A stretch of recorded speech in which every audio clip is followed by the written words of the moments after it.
Alors je me présente, Hervé Besserer, je suis le responsable de la communication de la délégation régionale EDF en Bourgogne. Vous serez ensuite pris en main par Didier Laurent, qui est le responsable des centrales hydroélectriques du Morvan. Voilà. Alors, je vous explique un petit peu dans quel contexte aujourd'hui le barrage et la centrale de Cressan sont ouverts au public. C'est dans le cadre des journées de l'énergie. Ouvrir un certain nombre de sites en France pour que le public, les Français et nous, les Bourguignons, nous puissions visiter des sites et mesurer et prendre conscience des enjeux de l'énergie, des enjeux de demain. Sachant que ce débat de la transition énergétique aboutira sur une loi en fin d'année 2013. Donc en ce moment, il y a eu un premier débat en région le 7 mars au Conseil régional de Bourgogne. L'enjeu, c'est quelle place donner à chacune des énergies. Le nucléaire, François Hollande l'a annoncé pendant les élections, pendant la campagne des présidentielles, représentera 50% de l'électricité produite à l'horizon 2025. Quelle place sera donnée aux énergies renouvelables, l'hydraulique, l'éolien, le solaire, et aussi un autre enjeu dont on parle moins, qui est moins spectaculaire, mais qui est aussi impactant pour vous, c'est comment économiser l'énergie chez nous. Donc on a 7 centrales. Alors on a quand même des particularités. On est sur 2 régions administratives. On en a 6 qui sont en Bourgogne, une qui est en Champagne-Ardenne. On en a 6 qui donnent l'eau dans la Seine, donc c'est les 6 là. Celle-là, l'eau, elle va dans la Loire, donc ça fait 2 bassins versants. Donc la centrale de la Canche, c'est la plus haute hauteur de chute du Morvan. On a 125 mètres de hauteur de chute. Et ensuite, on va parler, puisqu'on est là aujourd'hui sur Cressan, on va parler de la chaîne de la Cure, donc qui est représentée ici.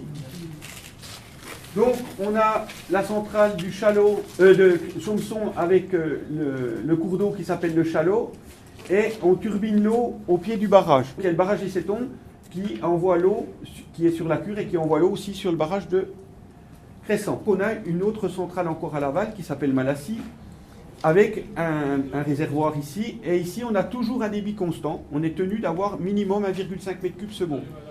Si l'hydraulique ne suffit pas, on a toutes les centrales au charbon, au fioul qu'on peut mettre en route, qui d'ailleurs sont en route, qu'on peut faire fonctionner encore plus.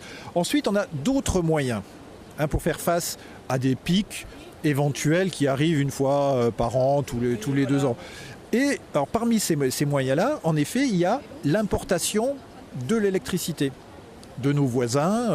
Pourquoi ? Parce qu'à certains moments, l'électricité est peut-être disponible en Allemagne, en Suisse, et des fois même, ça revient moins cher d'importer de l'électricité à un moment donné que de mettre en service une centrale ou d'allumer donc une centrale au fioul, au charbon ou une turbine à gaz supplémentaire. Donc à certains moments, c'est une raison aussi économique. On va importer de l'électricité pendant quelques heures, pendant un jour ou 2, mais globalement, la France et EDF en particulier, on est exportateur d'électricité. Parce que le reste du temps, on trouve des acheteurs et donc on exporte de l'électricité. Oui, parce que la réflexion qu'on pourrait se faire, c'est la France n'est pas capable de fournir. Alors, la France est capable de fournir, si ce n'est qu'à certains moments. Bon, c'est vrai qu'il y a eu certains records battus l'hiver, pas cet hiver, mais l'hiver précédent. Il y a aussi des choix qui sont faits de dire. Alors, et il ne faut pas l'oublier non plus.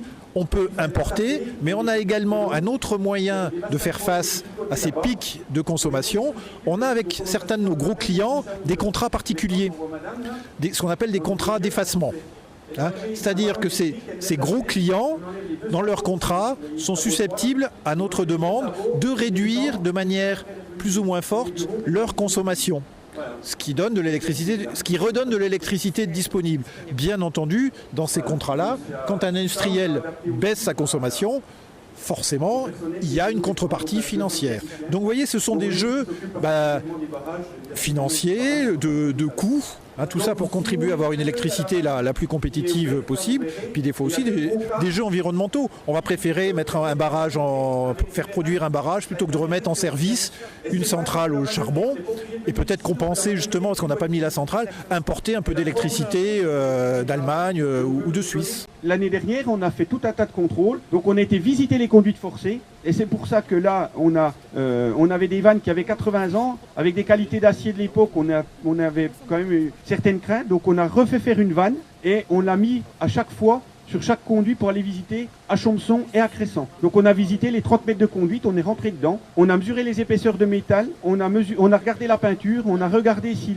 le béton était bien tout autour de la conduite, parce que si vous avez des poches avec de l'eau qui se met dessus en pression, quand vous videz la conduite, vous la fessez, vous pouvez l'aplatir. Donc tout ça a été contrôlé l'année dernière, et comme on n'a pas vidangé la retenue, on a envoyé un petit sous-marin, donc on a fait une cartographie tous les 50 cm, il prenait des photos, donc à une côte relativement haute. Ensuite, on a baissé un petit peu la retenue, on a fait la même cartographie avec un petit avion, on l'a fait à l'aval aussi, et comme sur les 10 mètres du haut, nous on peut aller visiter aussi, on avait déjà des repères de ce qui existait. Donc on a pu comparer si ce qui a été vu par le sous-marin, ce qui a été vu par le petit avion, et ce que nous on connaît, était cohérent pour s'assurer que l'ouvrage est en bon état. Dans les années 90, l'État a demandé aux concessionnaires des ouvrages, y compris ceux qui sont de la région barrage de Pannecerre, ils ont été obligés de faire comme nous, de recalculer les ouvrages pour qu'on puisse passer une crue qui pourrait arriver une fois tous les 5000 ans. Donc il s'est avéré, vous savez tous, hein, on est tous conscients aussi, on a regoudronné des cours de maison, on a regoudronné des chemins, donc l'eau elle a plus la même vitesse d'écoulement qu'il y a un siècle, donc on a refait tous ces calculs d'hypothèse bien sûr, et il s'est avéré qu'ici, ça passait pas. Donc on a refait un troisième évacuateur de crue, donc on a commencé le chantier dans les années 2000, et c'est un clapet qui s'affaisse.